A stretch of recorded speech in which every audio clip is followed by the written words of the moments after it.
Operation સિંદૂર બાદ કાલે mock drill પાકિસ્તાનની બોર્ડરવાળા રાજ્યોમાં મોક ડ્રીલ ગુજરાત, જમ્મુ કાશ્મીર, પંજાબમાં મોક ડ્રીલ રાજસ્થાનના બોર્ડર વિસ્તારોમાં પણ મોક ડ્રીલ થશે। કાલે સાંજે યોજાશે મોક ડ્રીલ તો રાજસ્થાનના બોર્ડર વિસ્તારોમાં પણ મોક ડ્રીલ કરવામાં આવશે। પાકિસ્તાનની બોર્ડરવાળા તમામ વિસ્તારોમાં મોક ડ્રીલ થશે જેમાં ગુજરાત, જમ્મુ કાશ્મીર અને પંજાબનો પણ સમાવેશ।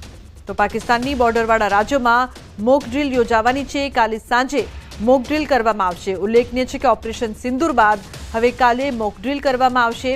જે પ્રકારથી સમગ્ર ઘટના બની હતી અને પાકિસ્તાન દ્વારા જે નાપાક હરકત કરવામાં આવી હતી, જે સામે ભારતે પણ જવાબી કાર્યવાહી કરી હતી, પરંતુ તે બાદ હવે મોક ડ્રીલ કરવામાં આવશે। ખાસ કરીને જે પણ બોર્ડરવાળા વિસ્તારો છે, રાજસ્થાનના બોર્ડરવાળા વિસ્તારો છે, ત્યાં પણ આવતીકાલે સાંજે મોક ડ્રીલનું આયોજન કરવામાં આવ્યું છે। તો જે પ્રકારથી ઓપરેશન સિંદૂર સમયે પણ સરકાર દ્વારા તમામ લોકોને કઈ રીતે સતર્ક રહેવું, નાગરિકોને કઈ રીતે સતર્ક રહેવું તેની તૈયારી પહેલાથી જ બતાડવામાં આવી હતી। હવે આવતીકાલે મોક ડ્રીલ। તો સહયોગી સંધ્યા જોડાય છે ફોન લાઈન પર વધુ માહિતી આપવા માટે। સંધ્યા, હવે કાલે સાંજે મોક ડ્રીલ યોજાવા જઈ રહી છે, ખાસ કરીને બોર્ડર વિસ્તારોમાં શું કારણ છે, શું વધુ માહિતી?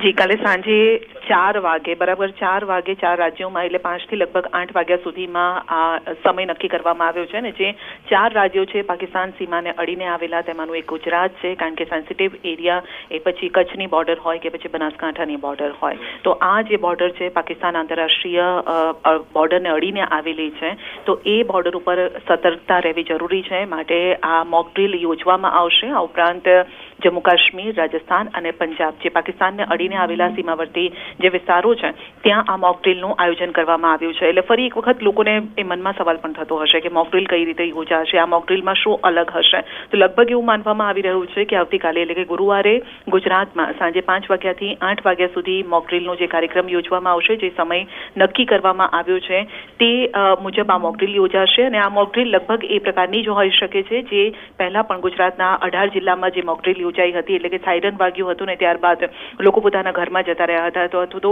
જે પણ શેલ્ટર તેઓએ લઈ લીધા હતા, પોતાની જાતને સાચવી રાખવા માટે એવી જગ્યા પસંદ કરી હતી કે જ્યાંથી દુશ્મનો ઓળખી ન શકે, અને બ્લેકઆઉટ પણ કરવામાં આવ્યું હતું। હવે અહીંયા બ્લેકઆઉટ થશે કે નહીં, કારણ કે જે સાંજનો સમય છે 5 થી 8 વાગ્યાનો, કારણ કે બ્લેકઆઉટ ત્યારે થતું હોય જ્યારે અંધારું થતું હોય છે, એટલે એ પણ જોવાનું રહેશે કે બ્લેકઆઉટનો આદેશ આપવામાં આવશે કે નહીં, એ અંગે મોક ડ્રીલ થશે કે નહીં એ જોવાનું રહેશે।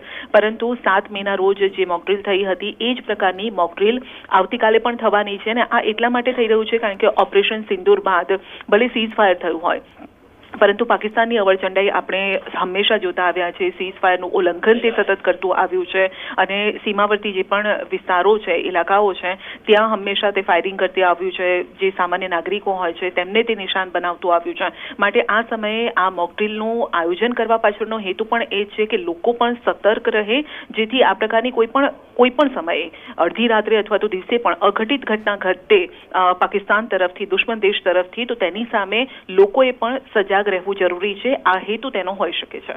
બિલકુલ સંધ્યા, જે પ્રકારથી જ્યારે ઓપરેશન સિંદૂર બાદ તણાવભરી પરિસ્થિતિ જોવા મળી હતી અને તે સમયે લોકોને ખબર ન હતી કે શું હોય છે મોક ડ્રીલ, બ્લેકઆઉટ, પરંતુ તે બાદ હવે સરકાર તમામ લોકોને ફરી એકવાર જાગૃત કરી રહી છે, ખાસ કરીને બોર્ડર એરિયામાં। જી બિલકુલ, એ સતર્કતા રાખવી જરૂરી છે, કારણ કે જ્યારે પણ ઓપરેશન સિંદૂર કરવામાં આવ્યું ત્યારે ભારત તરફથી જે પાકિસ્તાન ઉપર અટેક કરવામાં આવ્યો હતો, તેમાં પાકિસ્તાનના જે ખાસ કરીને 9 મોટા શહેરો હતા ત્યાં જે સેના જે પાકિસ્તાનની સેના છે તેને મોટું એક નુકસાન પહોંચાડ્યું હતું, સ્થાનિકોને કોઈ નુકસાન પહોંચાડવામાં નહોતું આવ્યું। અને પીએમ નરેન્દ્ર મોદીએ પણ કહ્યું કે અમે જે વાર કર્યો હતો એ અમારા અધિકારમાં આવે છે, તે મુજબ જ અમે કર્યું હતું કે તમે આતંકવાદી મોકલો અને ત્યારબાદ જે નિર્દોષ લોકો છે ભારતના તેનો તમે જીવ લઈ લો ને પછી ભારત શાંતિથી બેસી રહે, તેવું ક્યારેય શક્ય ન બને। અને માટે જે એ ઓપરેશન સિંદૂર જે છે તે કરવામાં આવ્યું હતું ને ત્યારબાદ ભલે સીઝ ફાયર થયું હોય, એટલે કે યુદ્ધ વિરામ અત્યારે છે, પરંતુ એ સતર્કતા જરૂરી છે। સેના તો હંમેશા 24/7 એ સતર્ક રહેતી હોય છે, પરંતુ લોકો માટે પણ આ સતર્કતા જરૂરી છે કે કોઈ પણ સમયે એવી જો ઘટના ઘટે જેની સામે સેનાએ એક્શન લેવું પડે એવું હોય, તો ત્યારે લોકોને અચાનક આદેશ આપીએ ત્યારે લોકો પણ અચંબિત થઈ જતા હોય છે। એટલે આવા સમયે જો મોક ડ્રીલ ફરી એક વખત યોજાય તો ફરી એક વખત લોકો પણ ચોકન્ના થઈ શકે, સતર્ક થઈ શકે અને લોકો પોતાના જીવને બચાવી શકે, કારણ કે એ સમયે એવું થાય છે, આપણે પણ જોયું હતું કે અચાનક જ્યારે આવી રીતે ડ્રોન ઉડતા હોય, મિસાઇલ આવતી હોય ત્યારે લોકો પણ ગભરાઈ જતા હોય છે, ક્યાં જવું, કેવી રીતે જવું એના વિચારમાં પડી જતા હોય છે. એટલે આ મોક ડ્રીલનું આયોજન યોજવાનું પાછળ એ છે, સાયરન વાગે તમે યોગ્ય જગ્યાએ સંતાઈ જાઓ, યોગ્ય જગ્યાએ જતા રહો જ્યાં તમે પોતાનો જીવ બચાવી શકો.